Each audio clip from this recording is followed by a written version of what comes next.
అడవికి రాజైన సింహం దగ్గర ఒక ఉడుత సేవకుడులా ఉండేది. ఏ పని చెప్పినా చీటికలో చేసేసి రాజు దగ్గర మంచి పేరు సంపాదించుకుంది.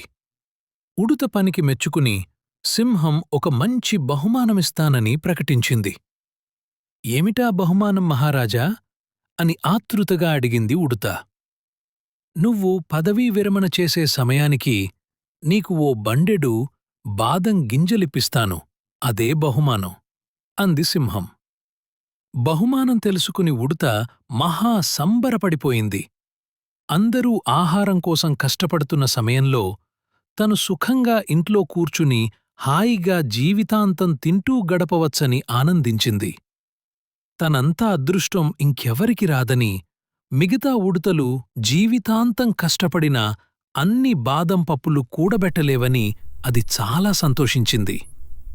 రోజూ తనకు పట్టిన అదృష్టాన్నే తలుచుకుంటూ కాలం గడిపేది. అలా అలా కాలం గడిచి ఉడుత ముసలిదైంది. ఇక పదవీ విరమణ చేసే సమయం వచ్చింది.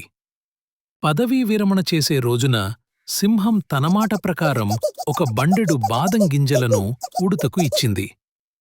ఆనందంగా బండి నిండా ఆహారాన్ని పెట్టుకుని ఇంటికెళ్ళిన ఉడుతకు మిగతా ఉడుతలన్నీ స్వాగతం పలికాయి.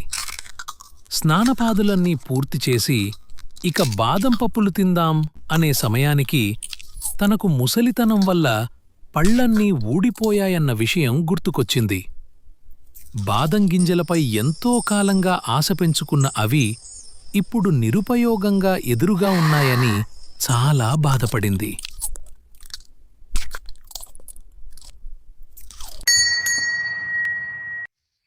So.